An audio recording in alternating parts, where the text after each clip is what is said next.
구독자 여러분 안녕하세요. 무지개건강 박스입니다. 요즘은 정말 날씨가 애매한 것 같아요.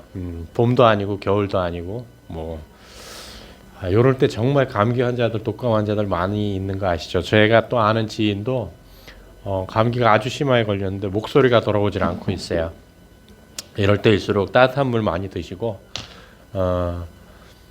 또 몸을 따뜻하게 유지시키는 게 가장 중요한 일이 아닌가 생각을 해봅니다. 예.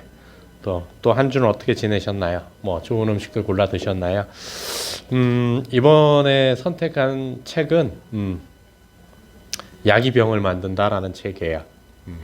그래서 위에 조그맣게 약을 쓰지 않고 병을 고치는 건강지침서라고 해놨는데 그래서 예전에 또 사회적인 물의를 일으켰던 아나키나 그런 종류는 저도 사실은 찬성하지 않습니다. 그런데 균형 있는 시각을 갖는 게 굉장히 중요하다고 생각을 하고요.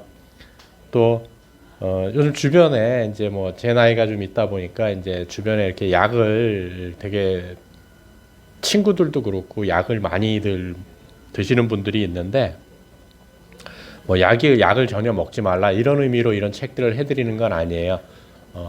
가능하면 약을 줄이는 게 좋을 뿐더러 이렇게 급성으로 오는 병들은 어쩔 수 없이 약을 써야 됩니다. 그건 안 쓸 수는 없는데 만성적으로 오는 것은 식습관, 생활습관이 잘못됐기 때문에 오는 병들인데 어떻게 그 단방약을 자꾸 그런 것들을 생각하는지 조금 저 개인적으로는 의아심이 되게 많고 그렇게 해서 고쳐질 병들도 아니라는 거죠. 그래서 이런 시각들을 올바른 시각들을 제공해 드리기 위해서 이런 책들을 그다음에 이제 먹거리와 관련된 거나 이런 것들을 계속 선정을 해 나갈 겁니다. 아마 제가 힘이 닿는 데까지는 이걸 계속 할 생각이고요. 이 책은 저자는 이송미 님이라고 하는 분인데 기자로 일을 했고요.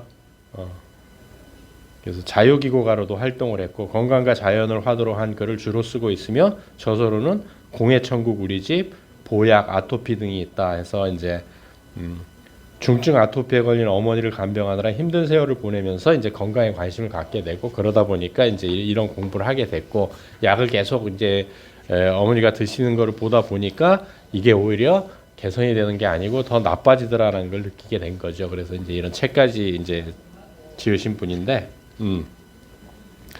그래서 이제 이 책은 총 7개 장으로 나눠져 있어요. 그래서 1장은 약으로 병드는 세상이고 2장은 병보다 무서운 약, 3장은 현대의학의 빛과 그늘, 4장 약 사용 이것만은 지키자, 5장 약 대신 면역력을 키우자. 이건 정말 맞는 얘기라고 보거든요. 면역력을 키워야죠.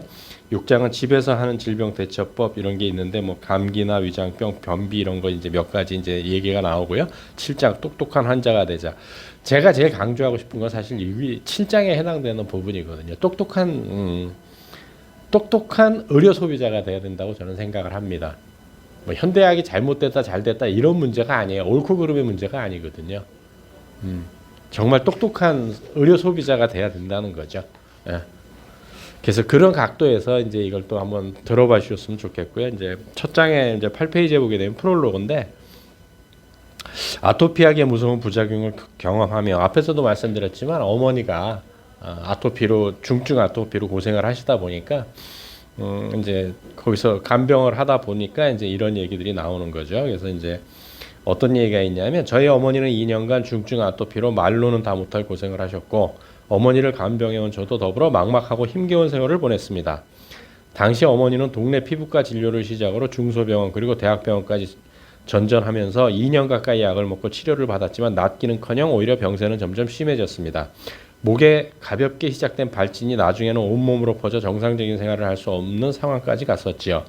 병원에서 주는 약을 먹으면 금방 가라앉는데 약을 먹지 않으면 더 심해지는 어머니를 지켜보면서 뭔가 잘못된 치료를 하는 게 아닐까 하는 회의가 들었고 절박한 상황에서 갖게 된 그 의문이 결국 이 책의 지필로 이어진 불씨가 되었지요 라고 하죠. 이분 직업이 뭐라고요? 기자라고요. 기자. 그래서 건강 칼럼 이런 걸 주로 하는 분인데 이제 2년 동안 약을 먹고 치료를 했는데도 어머니가 오히려 더 악화되고 약을 먹을 땐 좋아지는 것 같았는데 안 먹으니까 이제 더 악화되는 모습을 보면서 이게 잘못된 게 아닌가라고 이제 회의를 했다는 거죠. 문제는 증상 완화제를 오래 사용할 경우 심각한 부작용이 따른다는 것입니다. 이게 정말 맞는 얘기거든요. 뭐든지 부작용이 있어요. 좋은 것이 좋다고 해서 그걸 과도하게 되면 거기에 대한 부작용도 있거든요. 우리는 중독하면 나쁜 것만 자꾸 생각을 해요. 뭐 마약 중독, 알코올 중독, 담배 중독, 좋은 것도 중독이 있습니다. 사실은 뭐 저 같은 경우도 약간 활자 중독 증세가 약간 있는데, 그러니까 활자를 안 보면 불안해지는 거예요. 이것도 결코 좋은 건 아니에요. 그런데 책을 읽는 게 나쁜 습관은 아니지만 이게 도가 지나치게 되면 결코 좋다고만은 할 수 없거든요. 저희 어머니 역시 병원에서 주는 아토피약을 2년 가까이 복용하면서 몸이 붓고 얼굴이 검어지고 저항력이 약해지는 등의 부작용을 경험하셨지요. 오늘날 아토피가 만성화된 데는 약의 남용이 큰 몫을 하고 있습니다. 초기 단계에서 적절한 식이요법과 생활관리를 하면 나을 수 있는 병인데도 몸 전반을 교란시키는 증상 완화제를 먹으면서 병을 더욱 키우고 있는 셈이지요. 이게 뭐 100%라고 얘기할 수는 없겠지만 자, 앞에서도 제가 말씀드렸지 않습니까? 현대인들이 겪는 질병들은 급성도 있지만 대부분 만성 질환들이거든요. 뭐 당뇨, 고혈압, 아토피, 뭐 기타 등등 현대인들을 많이 괴롭히고 있는 질병들은 만성 질환들이에요. 만성 질환이라고 하는 것은 결국은 내가 계속 해온 생활 습관, 식습관에 기인한다라는 것은 맞는 얘기입니다. 그건 뭐 100%라고 할 수는 없지만 95% 이상이 맞아요. 나머지는 뭐 환경적인 문제라든지 뭐 이런 문제들이 존재하는 거고. 그런데 이거를 맹장 터졌을 때는 뭐 어떻게 만성적으로 되는 게 아니지 않습니까? 물론 터질 때까지는 만성적이겠지만 그럴 땐 빨리 병원 가서 개복 수술을 하든 뭐 내시경 수술을 하든 해야 되는 상황인 거죠. 그 애는 그게 아닌데 자꾸 약으로 하다 보니까 이런 부작용들이 생긴다고 이제 저자는 얘기를 하는 겁니다. 10페이지에 보게 되면 세상에 부작용의 위험성이 없는 약은 없습니다. 양날의 칼처럼 유용성과 위험성을 동시에 가진 것이 바로 약입니다. 네, 정답이에요. 이거는 꼭 약뿐이 아니고 모든 것이 그렇습니다. 약이 우리 몸의 세균이나 종양세포 기능을 잃어가는 장기에 강력하게 작용하면서 인체 전반에 전혀 부작용이 없기를 기대하는 것은 모순입니다. 치료작용이 있으면 이에 상응하는 부작용이 있는 것이 약의 속성이지요. 그렇죠. 용량이 문제인 거죠, 항상. 오늘날 문제가 되는 것은 그 약 자체라기보다는 약을 잘못 쓰고 있는 우리의 그릇된 자세입니다. 진짜 100% 동감합니다. 환경오염처럼 문명에 나온 또 하나의 심각한 부작용이 바로 약의 약품 공해이지요. 예.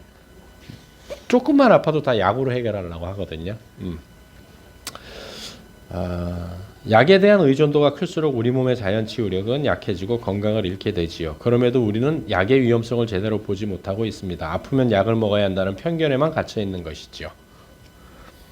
병들어 아픈 사람들, 그것도 잘 낫지 않는 난치병으로 고통받는 이들만큼 삶이 힘겨운 이들은 없습니다. 그들에게 약의 해로움이요, 약해라는 더 큰 고통을 주지 않는 세상을 꿈꾸어 봅니다. 약이 진정 약으로만 쓰이는 그런 세상은 말입니다. 저자도 참 욕심이 많으세요. 어쨌든 근데 그게 꿈일 수도 있고 큰 포부일 수도 있겠죠.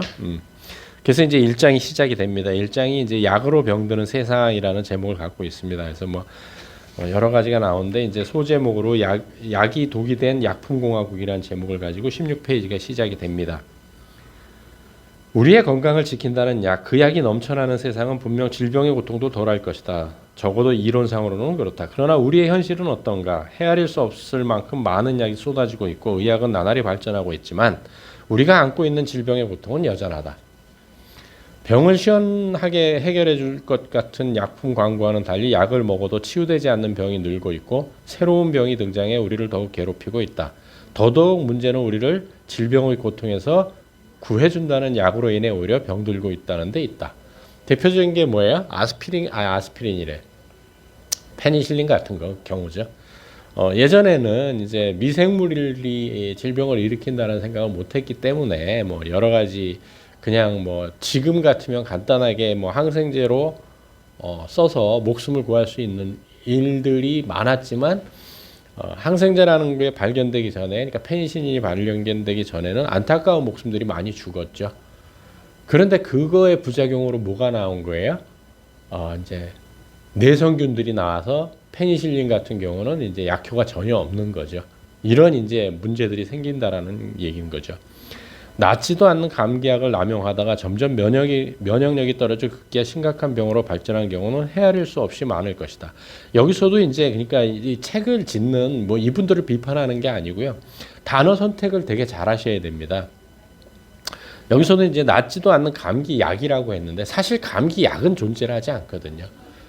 정말 감기약을 발명을 한다고 혹은 발견을 한다고 한다면 그 사람은 자손 대대로 진짜 아무 일도 안 해도 먹고 살 수 있을 정도의 대단한 획기적인 일입니다. 감기약이라고 하는 것은 사실 우리가 감기약이라고 생각을 하지만 콧물이 흐르는 걸 멈춘다든지 뭐 가래가 끓는 걸 좀 그러니까 가래를 없애준다든지 기침 뭐 이런 정도지 그게 감기를 낫게 하는 약은 절대 아니거든요. 콧물이 조금만 나도 감기약부터 찾는 약 의존성이 난치병이 자랄 수 있는 환경을 만든다는 사실을 단지 모르고 있는 것뿐이다. 사실은 저는 여기서도 또 생각이 약간 틀리거든요. 이걸 모르는 건 아니에요. 알고 있으면서도 그냥 귀찮아서 그걸 먹고 빨리 그냥 끝내는 쪽으로 자꾸 생각을 하는 게 안타까운 거죠.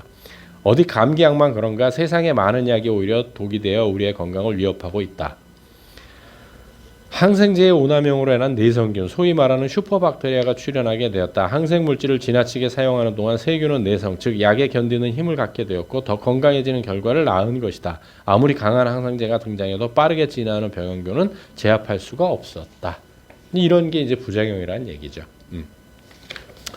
그래서 이제 19페이지에 보게 되면 약의 어원을 풀어보면 풀초자 아래 사람을 즐겁게 한다는 뜻의 락자가 붙어 있다. 사람을 이롭게 하는 풀이라는 뜻으로 약의 시초가 식물성 초목이었음을 짐작할 수 있다. 식물을 비롯해 동물, 광물 등 다양한 천연약재가 인류가 이용한 초기 약물이었다.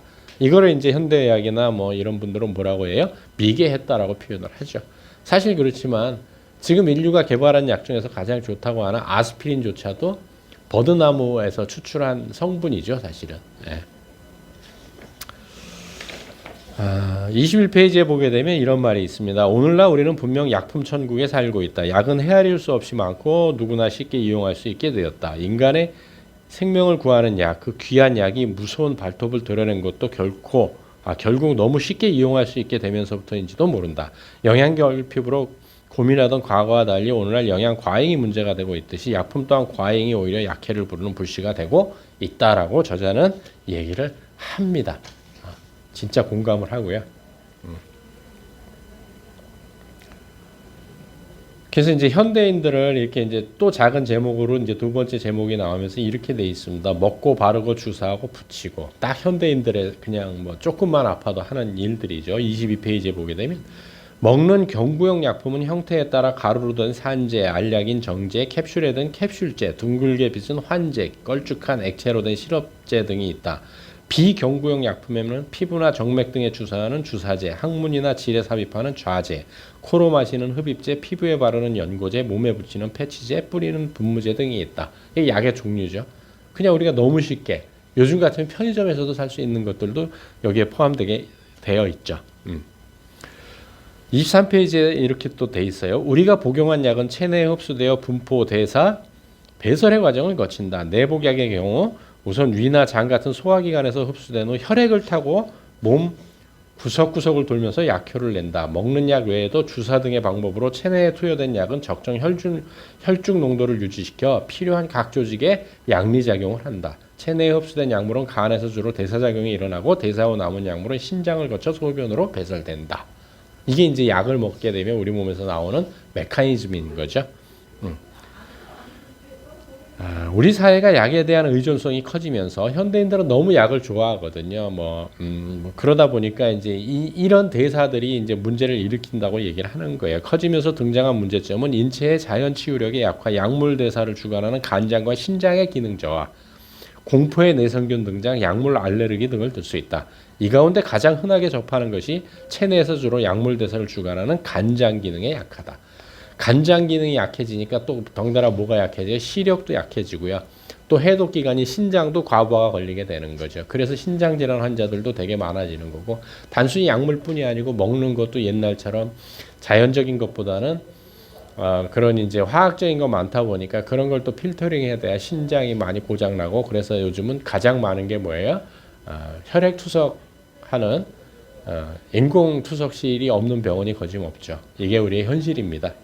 26페이지에 장기간 약을 먹는다는 것은 간장과 신장을 약화시켜 약해를 자초하는 결과를 낳는다. 특정 질환을 치유하기 위해 약을 오래 복용해서 그 질환에서 벗어난다고 해도 간장과 신장은 큰 손상을 받는다는 말이다. 이들 기관이 해를 입는데 어떻게 본질적으로 건강해지겠다는 말인가? 뭐 얘네가 뭐 그러겠냐 하지만 우리 말이 간신히 살았다라는 말 아시죠? 진짜 어찌저찌 해서 굉장히 위험한 상황에서 구사일생으로 사는 거예요. 근데 이게 어디서 출발한 거냐면 간과 신장이에요. 우리는 간과 신장 덕분에 목숨을 유지하고 있다고 봐도 과언은 아니거든요. 물론 뭐 그렇다고 뭐 심장이 안 뛰면 사느냐 그런 건 아니지만 왜 간과 신장이 그렇게 중요하냐면 얘네 두 기관은 제1법칙이 뭐냐면 해독이기 때문에 그래요. 약을 써서 당장 특정 질병을 치유한다고 해도 그로 인해 약화된 간장이나 신장 등으로 새로운 병이 자라는 환경을 만들어서 약품공학은 한계와 모순을 드러내고 있다. 이렇게 얘기를 합니다. 27페이지에 모든 생명체와 마찬가지로 세균도 진화를 하면서 주변 환경에 적응을 한다. 이런 세균에게 약은 갑작스러운 진화적 계기가 되었고 세대가 짧은 탓에 새로운 약물에 속속 적응하면서 단기간에 진화, 즉 내성을 가질 수 있었던 것이다. 마치 인간을 비웃기라도 하듯 병영균은 약을 무력화시켰고 더 강한 약을 만들면 만들수록 세균은 더욱 강하게 만드는 결과를 낳았다. 이제 어떤 항생제도 효과가 없는 초강력 슈퍼균의 출현을 예감하지 않을 수 없는 상황이 되었다. 출현했죠. 출현했어요. 현대의학이 이룩한 가장 극적인 업적인 항생제는 이제 역설적이게도 현대의학의 약품 천국의 문제점을 가장 잘 보여주는 사례가 되고 있다라고 얘기를 합니다. 저자는. 그러니까 이 책이 언제 나온 책이냐면 굉장히 좀 오래된 책이에요. 사실은 2007년도에 나온 책이거든요. 거짓 20년이 다 돼가니까 지금 뭐 할 수도 있다 하지만 이미 어떤 항생제에도 내성을 가져버린 슈퍼박테리아들이 나왔죠. 그래서 사실은 발 뒤꿈치가 썩어 들어가는데 지금 최후의 항생제라고 하는 방코마이신이 안 들어서 아이가 발을 잘라내는 일도 생기는 거예요. 그냥 항생제 간단하게 썼으면 해결될 수 있는 일들도 우리가 너무 약물 과용을 하다 보니까 이런 심각한 문제로 번지고 있다는 겁니다. 32페이지에 어떤 약이라도 오래 먹을 경우 몸 전체의 균형을 깨고 내성이나 습관성 등의 부작용을 초래하며 새로운 병을 부르는 환경이 된다. 명확하게 원인을 알 수 없거나 복합적인 원인으로 발병하는 만성병이 사회 문제가 되는 오늘날 증상 완화제를 달고 사는 이들에게 약물 부작용은 예견된 비극이나 다름없는 셈이다. 일반적으로 현대의학에서 신약을 만드는 과정을 보면 동일한 질병을 가진 사람에게 같은 약을 써서 일정한 효과가 있으면 약효를 인정한다. 치료를 할 때도 동일한 병을 가진 환자에게는 대부분 같은 약을 쓰고 있다. 현대의학의 특성이기도 한 질병 중심의 획일적인 치료가 이루어진다. 환자 개개인의 고유성, 특성, 생활사, 환경 등을 전혀 고려하지 않고 동일한 병명의 환자들에게 천편일률적으로 약을 쓴다는 현대의학의 기본 전제부터 이미 약해 가능성을 내포하고 있다라고 이제 저자는 주장을 하는 거죠. 근데 맞고요. 예. 그래서 저는 개인적으로는 이제 뭐 앞으로는 그렇지 않습니까? 요즘 마이크로바이옴 연구가 계속되면서 맞춤형 의학으로 갈 거다. 개개인에게 맞는 특성으로 이제 그런 얘기들이 굉장히 많이 나오는데 이 책이 나올 때까지는 뭐 지금도 그렇죠. 뭐 대증요법으로 치료를 하기 때문에 이런 문제들이 상당히 심각하다는 얘기고 36페이지에 이런 얘기가 있습니다. 한양대학교 양리학교실 신인철 교수의 2003년 발표에 따르면 항생제, 항암제, 항응고제, 심혈관계 치료제, 항경련제, 당뇨병 치료제, 고혈압 치료제, 진통제, 천식 치료제, 진정수면제, 항우울제, 정신병 치료제, 소화성 궤양 치료제 등의 순으로 부작용 빈도가 높으며 유해작용의 구체적인 예로는 골수 기능 억제. 이거 큰일입니다. 면역력이 다 억제되는 거예요. 출혈, 중추신경계 손상, 알레르기성 피부 반응 등으로 나타났다. 또한 노인과 유아, 위독한 신장 또는 간장 질환자, 복합적인 수술을 받은 환자들이 주로 부작용을 겪는 것으로 나타났다라고 한양대학교 양리학교실 신인철 교수가 2003년도에 발표한 내용이 그렇다라는 겁니다. 그래서 37페이지는 미국의 케이스죠. 이제 미국 매년 10만 명 약으로 사망한다라는 내용이고요. 39페이지에 이렇게 되어 있습니다. 그 내용인데 대부분의 약해는 서서히 드러나고 또한 병이 악화되어 나타나는 증상과 구별하기도 어렵다. 상황이 이러다 보니 감기약, 진통제, 위장약, 아토피약 등 우리가 쉽게 먹는 약으로 인해 훗날 새로운 병을 그것도 더 심각한 병을 얻을 수 있다는 사실을 제대로 깨닫지 못하는 것이다. 약을 먹는 사람이라면 누구라도 부작용의 위험성이 있고 그 어떤 약도 예외일 수 없다라고 얘기를 하면서 일장이 마무리됩니다. 이제 들어가는 정도인데도 이렇게 좀 심각한 거죠, 사실은. 근데 이게 이 내용이 심각한 것이 아니고요. 이걸 많은 분들이 알고 계세요. 알고 있지만 그 통증이라는 그다음에 그 기분 나쁜 그거를 두고 못 보는 거죠. 이거는 뭐 단순히 그러면 이거를 인간의 인내심이 떨어져서 그러느냐? 또 그런 것도 아니에요. 왜냐하면 내일 당장 또 직장을 나가야 되고 이게 또 경제와 맞물려 돌아가는 얘기고 세상 일은 다 하나로 연결돼 있기 때문에 이런 것들이 계속 악순환이 돌아가는 거죠. 그럼 어떻게 해야 되는가? 그러니까 저는 뭐 어떻게 해자라는 얘기가 아니에요. 뭐냐면 내가 기준을 갖고 살아야 된다는 거죠. 그래서 만약에 나는 약으로 해결하겠다. 그럼 약으로 해결하시면 돼요. 그러다가 어떤 심각한 부작용이 와도 내가 선택의 결과니까 받아들이면 되는데 항상 억울해하니까 문제라는 거죠. 그러니까 또 우리는 항상 선택의 기로에 서서 생활을 하는 것 같습니다. 이번 한 주도 또 약뿐이 아니고 음식도 그렇고 좋은 선택을 하는 한 주가 됐으면 좋겠습니다. 수고하셨습니다.